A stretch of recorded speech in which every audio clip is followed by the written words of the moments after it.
Obviously, the first one we need to continue to remember our church moving forward.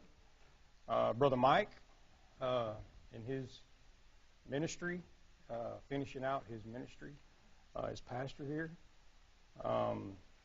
Kendall, you remember Kendall? I seen her Kendall yesterday, briefly, so she was able to come. But I think there's some issues coming up that she's got to deal with. But Steve and Becky, remember Steve and Becky? Seth, you got any update on Steve? Okay. Mike asked me to, or told me we could remove Debbie Wilmar from the list. So I'll remove that one. Let's see. Also, remember Amy and Ryan Nicholson in their situation. Brother Randy, remember him this morning? He's bringing our message. So let's keep him in our prayers. Also, Miss Beverly. I understand she was able to go home. Dennis said she was feeling better. Danny, you got any update on Miss Beverly? Good. Oh, I bet. Yeah. Let's see. Miss Audrey White. That's Miss Lisa Fink's mom. That talked to Brother Jim about it yesterday. She had her surgery, her hip replacement surgery, and that went well.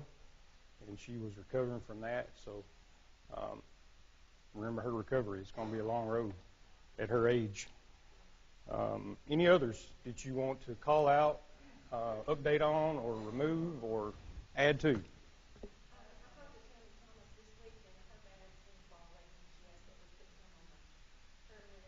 Okay. I thought I had him on here. I do. Mr. Scroggins, yeah.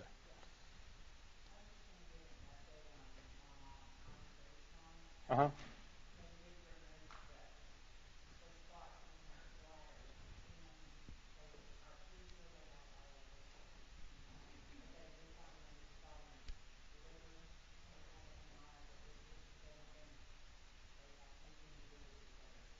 Okay.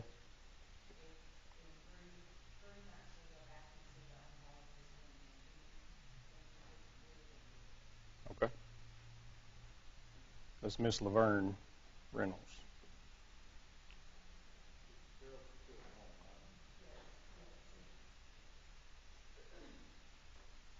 Miss Debbie, did you have something? No. Any others?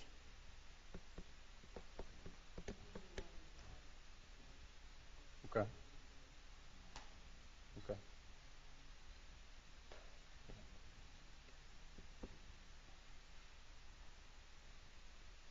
No others? All right, we'll get into the announcements. First of all that was here yesterday participated in our outreach event. On behalf of the youth committee, we appreciate you. We thank you for your service. The Lord blessed us with good weather, other than a little wind, but He just wanted us to work together on that. So, but yeah, good weather, good turnout, I thought, with the people. We had a lot of visitors, a lot of people I've never saw before.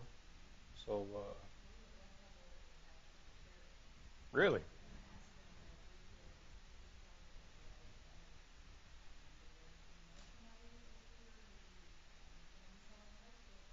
Mm-hmm. So you never know. Yeah. Yeah, I think it was, we get caught up on numbers sometimes. And yeah, well, Lindsay said it, I think yesterday, I think it was you, we were talking about it. She was like, all this is worth just one, and it is. So, but yeah, we need to do more of it, for sure. But thank you for all that participated. Let's see. The harvest dinner is coming up. It's on the 25th at 6 o'clock here in the fellowship hall. It says they are asking for donated desserts for that event from our members. Let's see, anything else?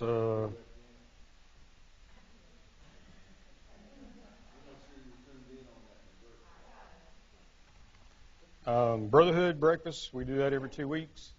Um, we just had one last Friday, so it'll be the next Friday after that in 2 weeks. We do it at 6:15 in the morning. It's like a men's little devotional breakfast down in the ministry building. Is it this Friday? I couldn't remember. That's right. You're right. Yeah, he forgot last time. But yeah, so if you're in the area and you want to come to that, show up. It's a good time. We have breakfast and devotional, and you can go from there. Yeah, Lena? I didn't. Did anybody happen to hear a number?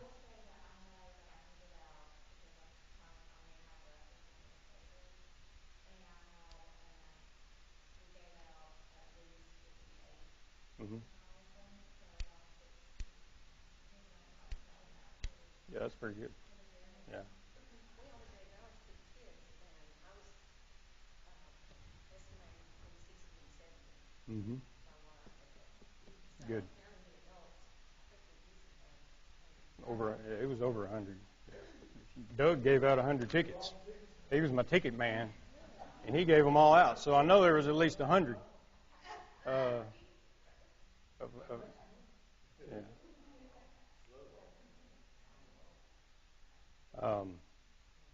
But yeah, thank you for that outreach support. Any other announcements you may have? The new Sunday school literature is in the copy room, so go by and grab your new books. And I've been asked to announce that we've been asked a class to be an agency again this year. And they just want to know this morning, Sister Shirley Hill wants to know how many we want to do. And the school wants to know as well. So y'all discuss that real quick before Brett gets finished so we can report to Ms. Shirley about that. Okay. Real quick, I just want to thank everybody that helped us keep that Goliath up. Yeah, he was a problem for us. It took some extra support to hold him up. Yeah, it was a couple of times there. But yeah, you did. The only other thing is tonight's we have our business meeting and the Lord's Supper. I hope you've been in prayer for that. We've announced that for weeks, months, really, about some votes and decisions to be made. So be in prayer for that if until that time. Also, the Lord's Supper. Obviously, we know when that's coming, so we should be preparing ourselves for that as well. Any others before we open in prayer?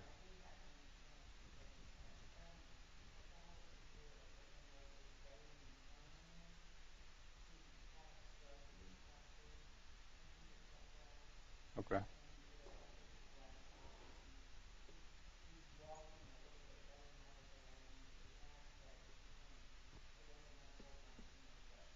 What's his last name?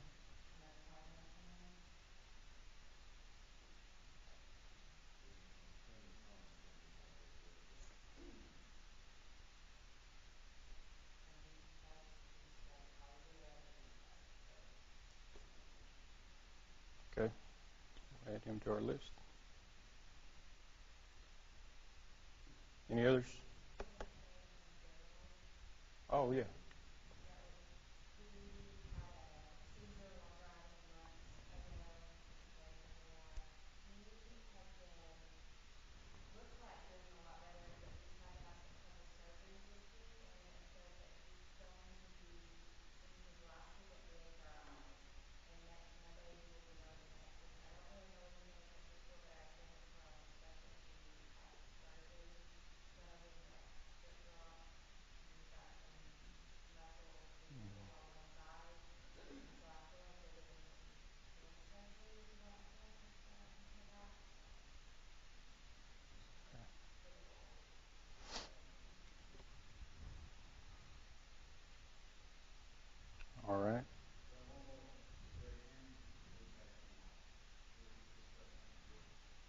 Okay.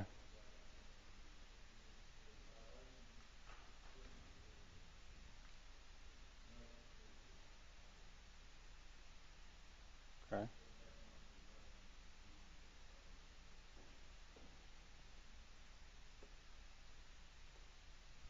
All right. Any others? If not, we'll open in prayer. Joe, you want to open us up? Father, we love you, and thank you so much for giving us a chance to come together this morning, Father. Father, we just ask you to cover the next prayer listen, Father, those that are brought up this morning, Father, we just lift them up to you, ask you to wrap your arms around them, Father, and comfort them through this. I want to thank you for the visitors we have here this morning. We see Lynn and Ken. Father, we just ask you to bless each one of your grandchildren. The Alexis, Father, Lucy, and Vivian, and Rebecca, Father. Father, we just ask you to lead to us always, and you'll please praise us. And we ask in Jesus' name. Amen. Well, Joe, I appreciate your prayers this morning because I can tell you Ecclesiastes ain't easy. But last week, as you know, Brother Randy introduced us to Ecclesiastes, which is the next book we're going to kind of go through for, I think, the next week or so. And then we move on from there. But it's a book Solomon wrote. I believe Solomon wrote the book.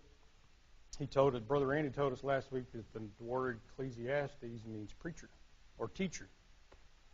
So it's referring to Solomon, right, being the teacher here. But something to know about Ecclesiastes to kind of help put it in perspective. From what I understand, Solomon more than likely wrote Ecclesiastes in the latter part of his life. Song of Solomon, he wrote 3 books: Song of Solomon, Proverbs, Ecclesiastes. Song of Solomon was wrote probably early in his years. Proverbs was probably more in the middle area through his mature years. And then Ecclesiastes at the end, the latter part of his life, where he's reflecting back on things, right? He's thinking about his own life and his own experiences. He's thinking about his wealth. He was the wealthiest man at the time. His kingdom, his fame, his pleasures, his work, his accomplishments. He's thinking back on all that stuff, and he's trying to find meaning in it. Right? He put it in perspective in order to understand the purpose in life, and that's what this chapter kind of goes into. But in chapter 7, which is where we'll be today, Solomon's writing about what's most important in life. What really matters. How to be better off is some of the phrases that's been used to describe this chapter. And it says, and I say better off because he uses the words better off multiple times in these verses. When he's comparing things and talking about different things. But he's emphasizing that because in order to be wise and to make wise decisions in our life, we have to recognize and understand what's actually important, right? In the realities of our life and in our thoughts. And that starts with believing God's way is always better than ours. I mean, it's just that simple. He knows more than we do, and he knows what's best for us. But at times, as you know, it's very difficult to understand and to trust. A verse I thought about a lot this week when I was reading this chapter is Isaiah 55, 8, 9. It's one of my favorite verses. It's God saying to Isaiah, he says, "For my thoughts are not your thoughts, nor are your ways my ways. For as the heavens are higher than the earth, so are my ways higher than your ways, and my thoughts than your thoughts." And that defines what Solomon's trying to tell us here. As you know, there are a lot of things we don't understand. It don't make sense to us at times, and can be difficult to deal with. But that's why we're to trust in the Lord, right, and lean not on our own understanding. And it's teaching us the importance of having godly wisdom and being able to apply that. And this wisdom we're talking about here is having a eternal perspective on things, right? Not a worldly perspective on things. So let's look at chapter 7. Who all read your Sunday school lesson? I'm going to call you out. See if you're ready. All right. Thank all 5 of y'all. But so let's look at our Sunday school lesson. Fair warning if you didn't read it. It gets into pretty deep stuff, and it steps on some toes. So if I upset you, just take it over to the Lord. Huh? That's why, yeah. Usually works out that way. But yeah, it does. It makes us think about things we don't normally think about, more than likely. And they teach us how to recognize godly wisdom and what's really important. So let's look at our first group of verses. We'll just start with verse 1. A good name is better than precious ointment, and the day of death than the day of one's birth. He talks about a good name. We had a lesson on that a few weeks ago. He's referring back to one of his own proverbs, the importance of having a good name. In verse 1, he's telling us he's saying that a good name is better than these precious ointments, right? When we say a good name, he's not talking about your actual name. He's talking about your character, right? That's what he's talking about. He's talking about a person's character. Your reputation, right? What others think about you, especially at the end of your life, even when you're gone. You know, what others think when they think of you. And the reason he starts off that way is because at the end of your life and when you're gone, that's all that's left, right? Was your character. What you did on earth. What impact did you have on others' lives? Was it good or was it bad? He compares it to precious ointments. Precious ointments it's referred to like the products that we use to for our outer appearance, right? Our beauty, I guess if you could say, things that make our outer appearance look good. For example, you know, women wear makeup, right? All kinds of perfumes and all that stuff. This morning I thought about it. I walked in the bathroom. I mean, when you walk in our bathroom in the morning and she's getting ready to go somewhere, man, there's a whole vanity of Mary Kay everywhere. And the smells, right? It just fills the whole house, you know, with all the scents. It smells good. I'm not saying there's nothing wrong with it. But it can be overwhelming. But to understand what he's saying here is in the second part of that verse. If you notice, it says, a good name is better than precious ointments, and the day of death is better than one's birth. You know, that may seem strange to us, right? We normally think of it the opposite way, right? That, you know, we celebrate birth, and we mourn, you know, at death, people's death. But the point he's making here in this first verse goes way deeper than all that. It's the overall view of life, the eternal perspective on things. Because the moment a believer dies, obviously, his life's over. That marks the end of his earthly ministry and his entrance into the presence of God, if he's a believer. And that's a great day for that person. But all that he can leave behind is his good name, is his character. The point here is he's trying to make is the outer or the inward character of a person should be way more valuable to them than their outer appearance. That's the point he's trying to make. So wisdom tells us that we should be focused on our godly character in life, throughout our life, because it's more valuable in the end. And another thing, too, that wasn't mentioned that I thought of. You know, they say when you pass on and you go to heaven, you don't take nothing with you, or you don't. You don't take anything material with you, but you do take your character with you, right? So you can think of it as that way as well. I mean, God knows us by name. He knows our character. right? But anyway, so let's move on to the next group of verses. We'll read 2 through 4, the rest of that first group. It's better to go to the house of mourning than go to the house of feasting. For that is the end of all men, and the living will lay it to his heart. Sorrow is better than laughter, for by the sadness of the countenance the heart is made better. The heart of the wise is in the house of mourning, but the heart of the fools is in the house of mirth. So I got a question. If you had a choice, would you rather go to a birthday party or a funeral? Pretty easy answer, right? But Solomon says, sorrow is better than laughter when it comes down to wisdom. Right? So why? Why is sorrow better than laughter? Why does Solomon say it's better to go to the house of mourning than the house of feasting? Anybody? Anybody's thoughts on that?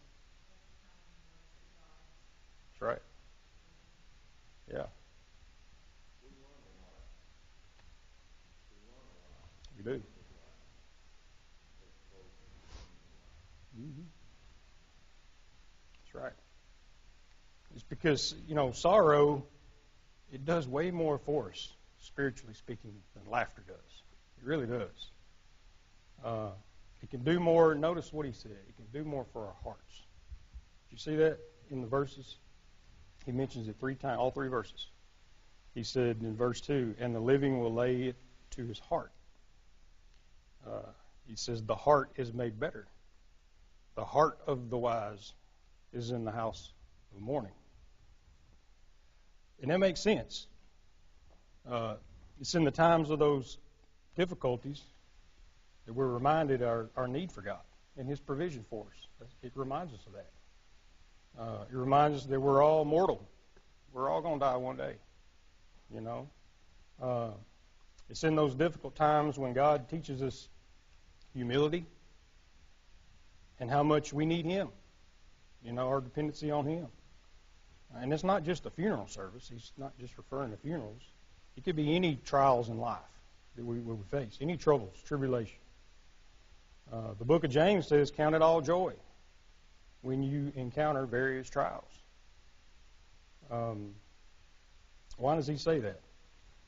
Well, he tells us. He says, because the testing of your faith produces patience. And that word patience means maturity, spiritual growth.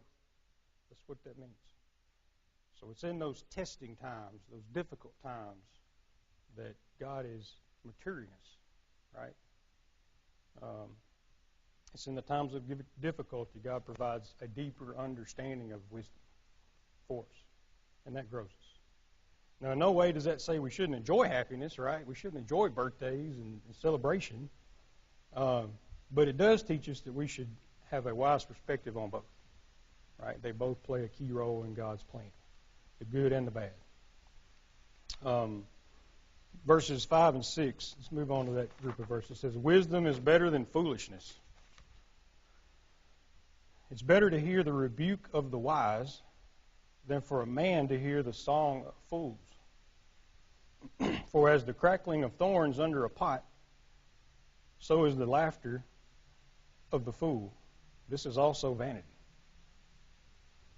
Solomon compares the praise of fools to a burning thorns in a fire, right? Have you ever burnt like brush in your yard or trimmed bushes or something in your yard and you want to burn them, get rid of them, and you throw them in a fire? Well, what happens? It's just a bunch of noise and popping and cracking and all that. It don't put out any heat. It burns up quick and goes away. That's what he's talking about here. It just makes a bunch of noise. It has no value. It has no meaning. It's not going to heat up your pot, is what he's saying. Right? It ain't going to help you. It ain't help you cook nothing. It's a waste of time. It's meaningless. It's vanity, is what he said. So this is a warning to be careful with these worldly praise. Right? Praise of fools. That's worldly praise. Songs of fools is what he calls it. He said it's vanity. It's meaningless. No substance. Instead, he's saying it's better to hear rebuke. Now, we don't like to hear rebuke. Rebuke is correction. Right? A lot of people don't like to be corrected. To hear this correction, rebuke from, by the way, the wise, not the unwise. He says from the wise. Rebuke from the wise. Why is it better to hear rebuke from the wise than praise? To grow us spiritually, right? To teach us things. Again, these things that we don't like to hear. This is stuff Solomon is learning and telling us. It's because correction directs us back toward the right path, right? That's what it does. It brings us back on the path that we should be on and leads us to grow. The songs of fools, foolish praise may make us feel good temporarily, and it will, but it has no substance from an eternal perspective. Because God, again, is more interested in building our character, than our happiness. I imagine that Solomon was thinking about some of the people that were in his life over the years. I mean, being king for 40 years, I'm sure he heard a lot of foolish praise from people, and especially his foreign wives, right? His pagan wives. And that eventually led to his fall, right? So he's reflecting back on that. He's teaching us about that. It's wise to not listen to worldly praise, but to hear correction from the wise. So wisdom teaches us that even though it may be hard for us at times, we should be open and willing to be corrected in our life. Verses 7 and 8. Surely the oppression maketh a man mad, and a gift destroyeth the heart. Better is the end of a thing than the beginning thereof, and the patient in spirit is better than the proud in spirit. Verse 8 says, better is the end of a thing than the beginning thereof, and the patient in spirit is better than the proud in spirit. If you notice, he keeps talking about the end. Finishing is better than the beginning, starting. Which is why I believe he wrote this book, right, at the end of his life. He's looking back. But notice he compares finishing and starting with patience and pride. You see that? The patient in spirit is better than the proud in spirit, is what it says. A Sunday school writer said, we need patience and endurance in order to finish well. And that's to finish well at God's plan, not ours, right? So go ahead. No, go ahead. The pastor that married Dudley and I, Brother Gerald Mitchell, some of you know him. Mm-hmm. I've heard him say this many times. He said, few men finish well. Mm-hmm. And you think about that. Mm-hmm. Get older and think, well, it's time for the next generation to step up.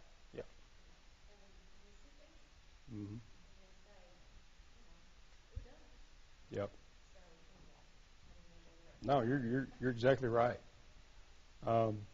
So why is this patience so important? Right? We don't like to be patient. Hardly anybody likes to be patient.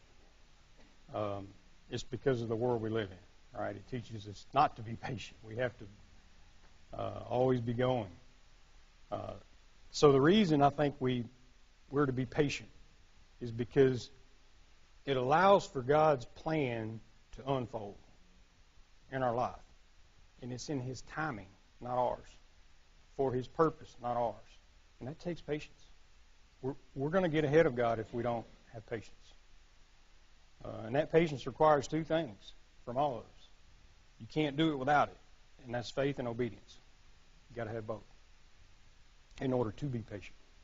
So if you're not patient, maybe you need to look at them too. That might help. Because it's impossible to be patient in the Spirit without those. He says pride does the same. Pride does just the opposite, right? A proud person focuses on itself, obviously, in their own timing, their own results.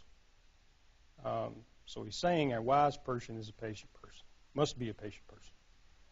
And patience, like I said, allows God's plan to be fulfilled in your life, through your life. Next group of verses, 9 through 12. Be not hasty in thy spirit to be angry, for anger resteth in the bosom of fools. Say not thou, what is the cause that the former days were better than these? For thou dost not inquire wisely concerning this. Wisdom is good with an inheritance, and by it there is profit to them that see the sun. For kingdom is a defense, and money is a defense. But the excellency of knowledge is that wisdom giveth life to them that have it. I'm not going to go into all those verses, just for the lack of time, but I am going to look at one. And because this one jumped out at me, okay? I couldn't get away from it. It's verse 10. It says, Say not thou, what is the cause that the former days were better than these? For thou dost not inquire wisely concerning this. You know what he's talking about? The good old days, isn't he? The former days. Thinking back on the good old days. Now this might, like I said, step on some toes, but y'all know I love you. But the Bible warns us about dwelling in the past. Right? Too much. Especially comparing the ways of the past to the ways of today. We hear it a lot. I wish things were like they used to be. Right? I sure do miss those days, or back in the day, this worked or that worked. So we have to do it that way, right? Because it worked. We call it tradition, right? It's our tradition. Any other way, well, that don't work. You know. Now, don't get me wrong. Things God has showed us in our past and taught us in our past, it should be treasured and remembered. The Bible says we should count our blessings. That's what He's talking about. But oftentimes we depend on the old ways, the tradition, and that can be a little narrow-minded, especially to the point when we're not willing to be open and change, be open to change. If we're being honest, and I'm being honest, that's something we may all need to take a look at and examine in our own lives. Not only in our own lives, in our own church, right? And here's why. We have to remember that God is always at work, right? Accomplishing His will and His purposes. Always. And when we have that mindset of thinking too much in the past, relying on things in the past, in our personal lives, right? In our families, in our church, that's not willing to change or adjust to what God may be doing now. What we're doing is we're showing discontent in God's present work. Yeah. Mm-hmm. Yeah, absolutely. Again, there's nothing wrong with reminiscing with friends and family about things in the past. We do it all the time. It's good to remember the great things, God's done over the years. But we can't live in yesterday, We shouldn't waste time depending on everything in our past. Because if we choose to live in the past, we can't move forward. And we'll fail to join God in what He's doing now, today, and what He wants to do for us tomorrow.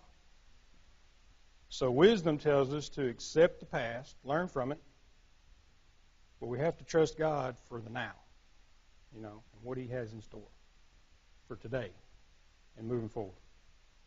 Anybody got anything on that? Mm-hmm. Right. Yeah. Yeah. Yeah.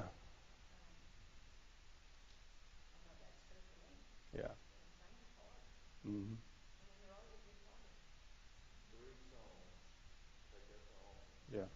3, go home.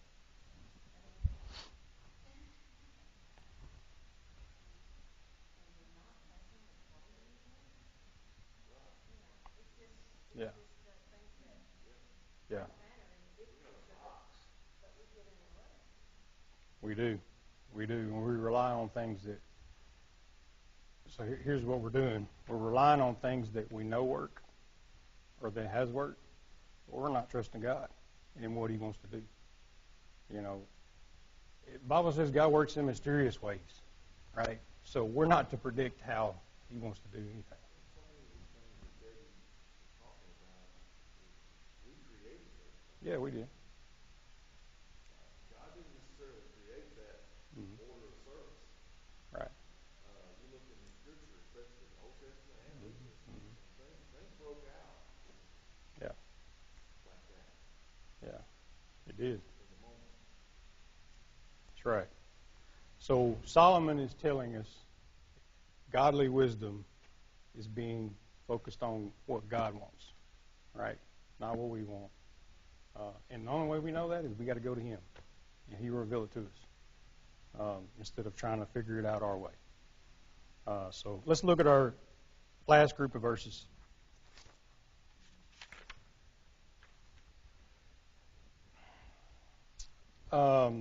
Yeah, we're running a little short on time. We're just going to do a few here. The first 3, 13 through 15. God's ways are better than our ways. This is the title there. Consider the work of God, for who can make that straight which He has made crooked? That's a question. In the day of prosperity, be joyful, but in the day of adversity, consider. God also had set the one over against the other, to the end that man should find nothing after him. All things I have seen in the days of my vanity. There is a just man that perisheth in his righteousness. And there is a wicked man that prolongeth his life in his wickedness. In those group of verses, Solomon is reminding us of God's sovereignty, isn't he? And that He has a purpose for everything. And a lot of times, like I said earlier, we don't understand it. Sometimes we will, but many times we won't. And we're not told we should understand all of it. God isn't obligated to tell us everything. And when that happens, we can do one of two things, right? We can worry about it. We can have anxiety about it, question it, try to figure it out on our own, or we can just do what Solomon tells us to do and consider the work of God. That's what he's telling us to do. Consider the work of God. Have you considered that He is working? And he asked the question in verse 13. He says, for who can make straight which God hath made crooked? The word crooked here means beyond our control or understanding. Solomon is giving us an important principle that, wisdom is knowing that God is in control and understanding that sometimes we're not going to understand it. We're not going to be able to make sense of it. We just have to accept it. Right? That's why we're told to walk by faith. We're told to live by faith. Right? Not by sight. So wisdom submits to God's will instead of fighting against it. In verse 14, he talked about adversity, prosperity. And we'll just finish up with that one. Solomon had come to understand that in this point of his life, that it's the good and the bad that God ordained, and all for a purpose, because both serve a part of His purpose. He's teaching us that we're to rejoice in prosperity, right? That's easy, right? That's the good stuff. But we also must reflect in times and adversity. That's wisdom. I thought of Job. Brother Randy taught a series on Job. I thought of Job, chapter 2. After he lost everything, right? He lost his family, his wealth, his health. The only thing left was his wife. And that was probably a curse more than a blessing at the time. But he was left with her. And that ended up, or if you remember what he said to her after she told him, just curse God and die, man. I mean, it's too much. He said, you speak like a fool, like foolish women speak. He said, shall we not accept the good from God? And shall we not accept adversity? Job had wisdom. He understood this principle of Solomon's teaching. So godly wisdom gives us perspective so that we don't get discouraged during those times. Because if you don't have any godly wisdom during those times, you're going to get discouraged quick. And it's going to take you downhill. That's what Solomon wants us to understand. It's that godly wisdom that keeps us from being, that gets to fall too low, right?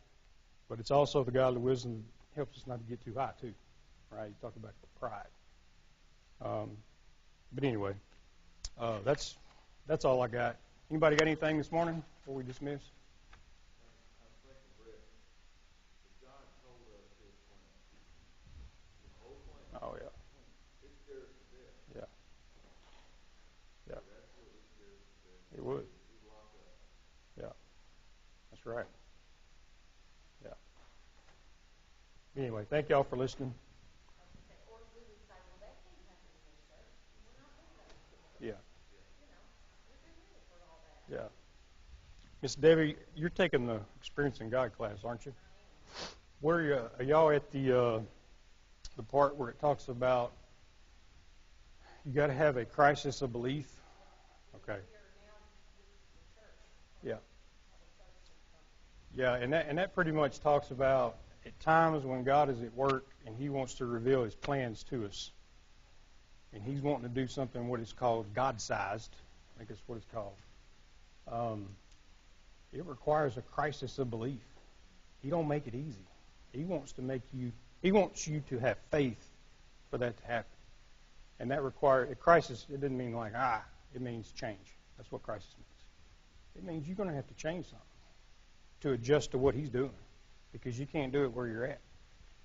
So it just kind of falls into this lesson here. Is in order to join God in His work, we have to be willing to understand what His Word's teaching us, accept that, know that wisdom, and be able to use it in our life. Because remember, wisdom ain't just knowing, it's doing. So anyway, that's all I have. I encourage everyone to take that class. Yeah. It is, I don't care how long you think you've been in the Bible and what you know. Oh yeah, it don't matter. Yeah, It will show you just how little credit we've given God with what He can do. That's right. Yeah. Yeah, it's a good course. We're finishing up one. I'm teaching one. Brother John's teaching one after the first of the year. So we'll have another round of it if somebody wants to take it. If we don't have anything else, we'll dismiss. Doug, you want to dismiss us, please?